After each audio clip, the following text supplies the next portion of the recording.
सर्व सहकाऱ्यांना विनंती करतो, गेले काही दिवस माझ्यावर वेगवेगळ्या माध्यमातून आरोपांची राळ उठवली जाते। आपल्यालाही माहिती आहे की जे लोक आरोप करतात त्यांचा याच्यामागे काहीतरी दोष नाही, पण चुकीची माहितीद्वारे माझ्यावर आरोप होतात।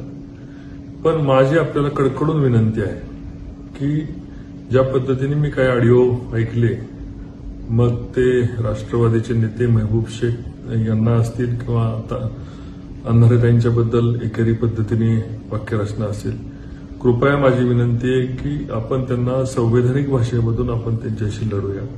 त्यांच्या आरोपांना आपण त्यांचं समाधान करू, नाही झालं तर कायदेशीर आपण त्यांना उत्तर देऊ, पण अयोग्य पद्धतीने त्यांच्यावर टीका करू नये अशी माझ्या सर्व सहकाऱ्यांना विनंती आहे। आपली संस्कृती, आपली परंपरा आपण टिकवायची, आपल्याला बदला नाही घ्यायचा, आपल्याला बदलाव करायचा।